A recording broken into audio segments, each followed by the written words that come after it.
Time for Competitive Edge once again here on the Esportsbet YouTube channel. Remember to subscribe. We do Competitive Edge both for League of Legends and for Counter-Strike whenever there's Tier 1 competition available. We did quite well last week. But it's time once again, guys, for the LFN Match of the Week to resume here on Esportsbet. And what that means is that there's giveaways, which is great for you.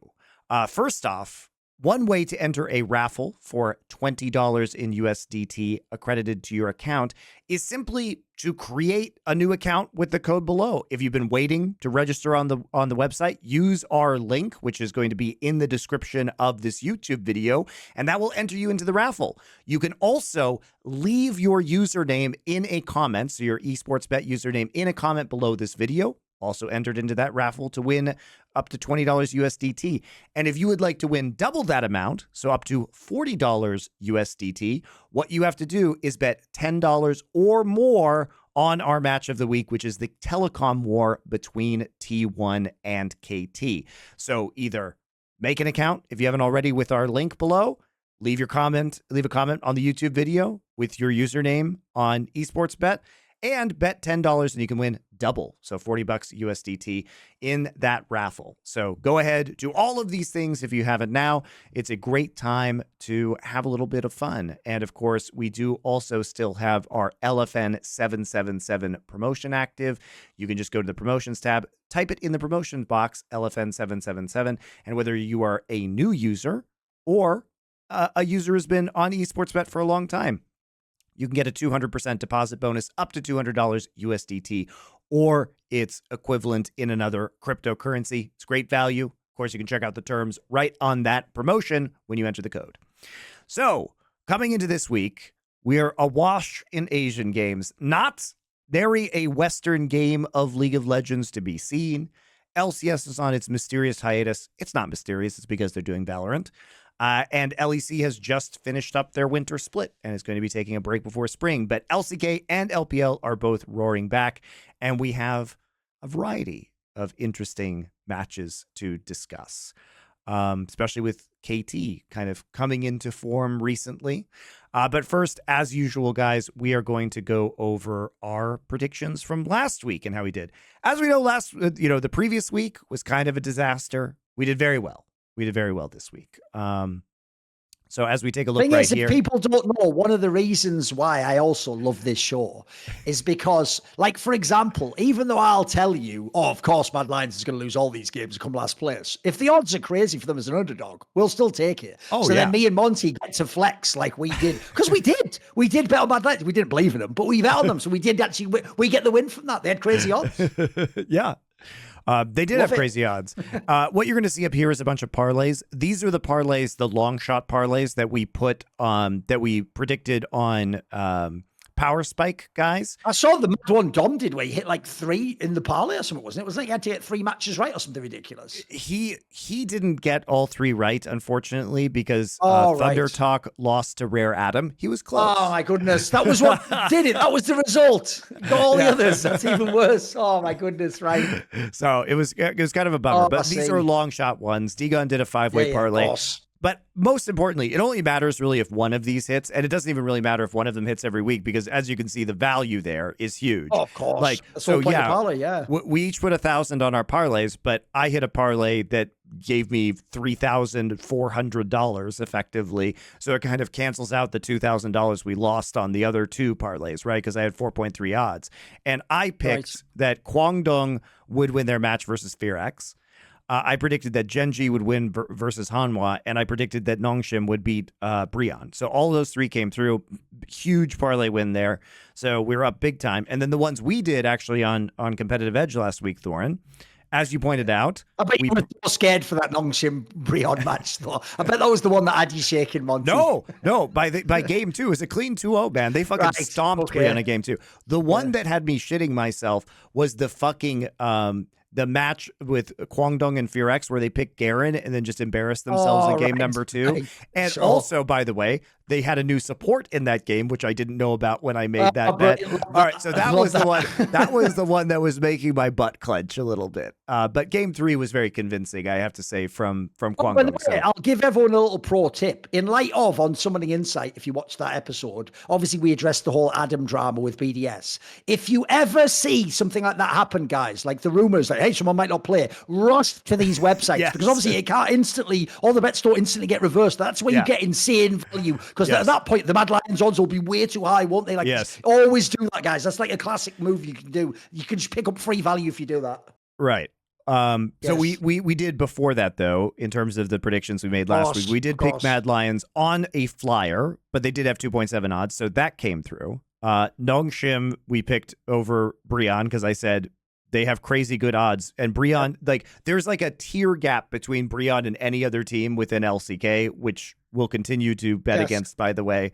They had 1.7 odds, was actually crazy good. As you saw, that series was not competitive, especially game number 2 was an insane stomp by Nongshim. Then we get into, we did take the 3.8 flyer of only 150 USDT, which is the only one we lost, by the way, against KT. So it's kind of whatever.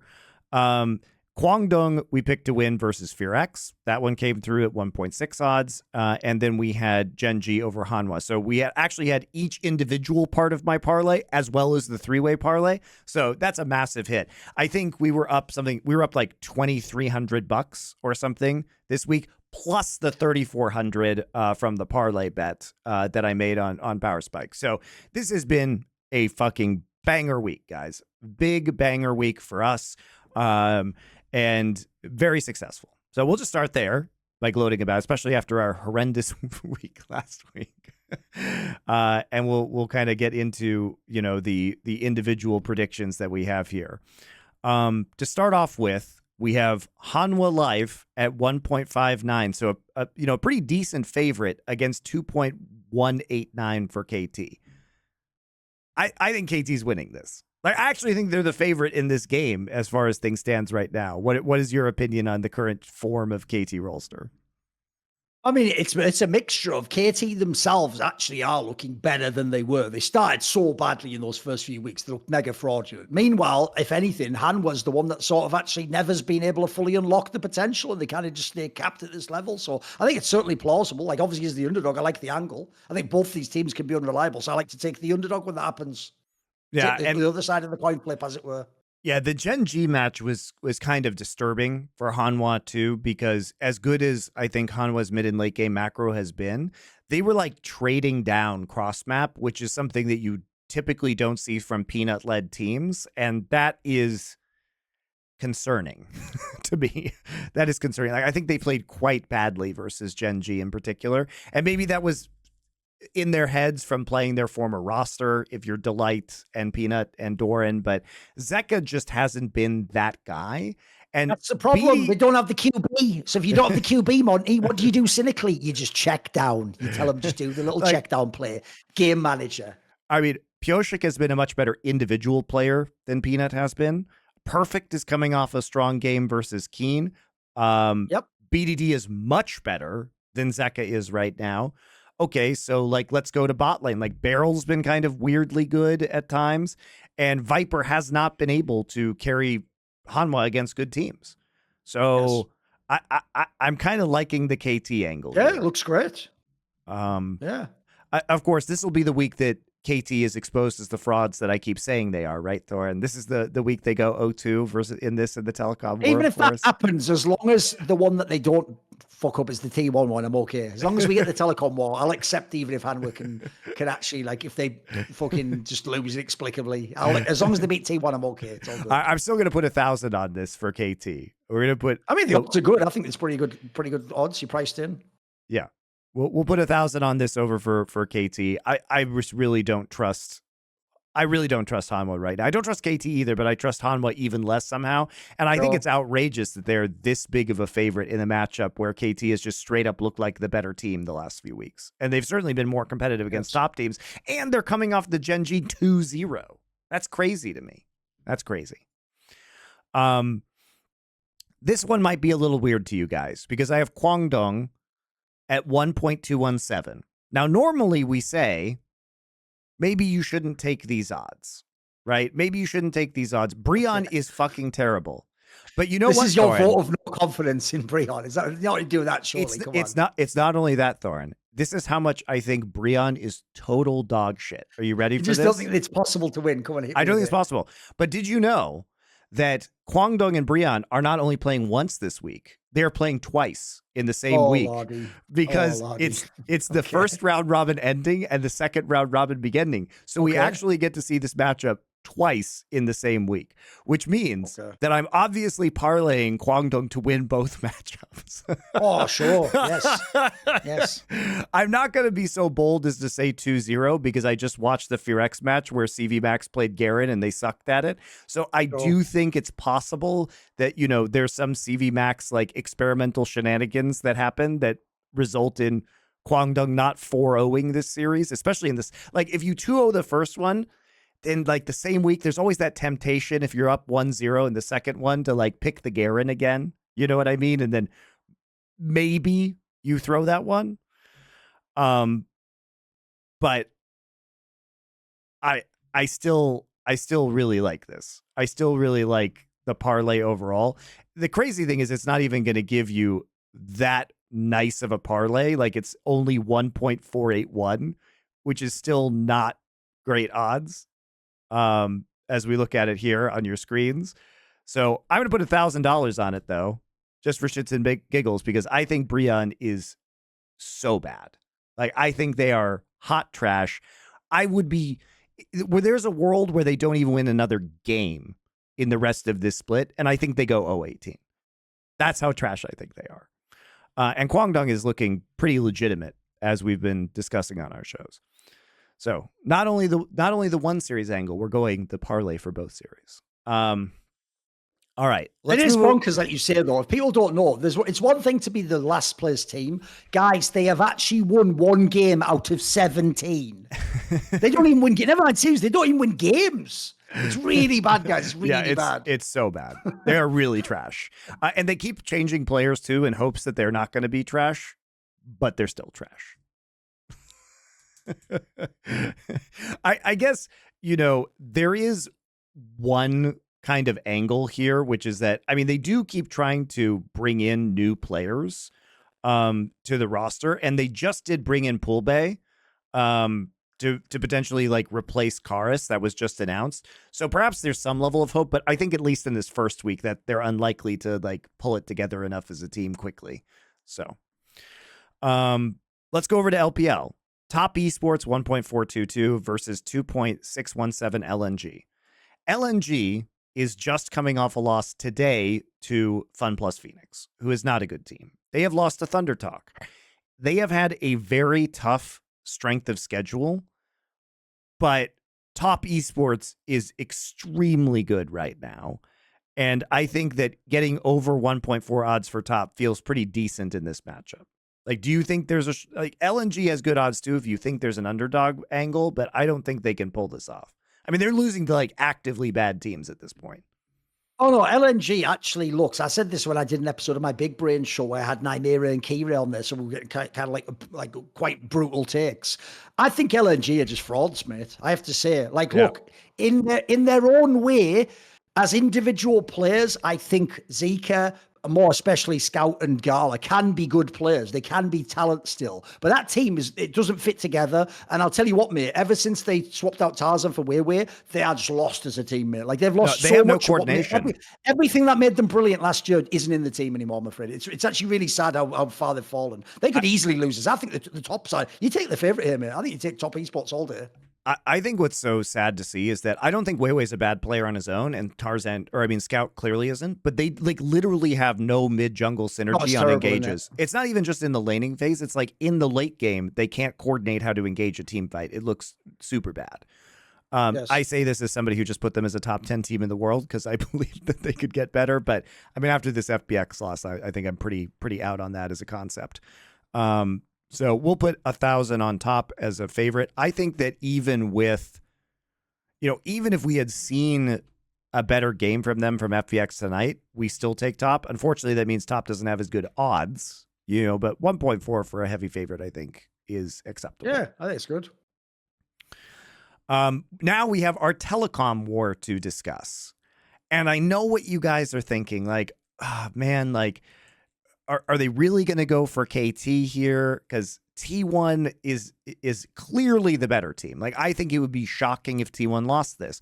But that game one of the last telecom war that we saw where Beryl popped off on Alistair and KT went up 1-0 in that series is compelling. I also just love the fact that we can get 3.1 odds on KT. I don't think it's that outrageous to think that KT could potentially pull off an upset here, even if T1 is very, very likely to win. What do you think? I'll give you a historical angle on this, which normally the joke is I would normally hate this angle if it was like a different team in a different setting. But I think this is like one of those like outlier cases that where like, you know, the exception proves the rule, right? Normally, you know, I despise, Monty, the LEC. It's very much a European thing where what you do is you talk about teams as if they aren't players. They're just this entity that existed in all of time. So you talk about like Fnatic and you're saying things about, and of course they've been, you know, the world's final. It's like, bro, there's no players left on the team. What? You know, I hate that angle where you make it sound like the Fnatic was the thing that did it, not, you know, Reckless, Caps, Broxer, those players, etc. This is a rare exception, Monty.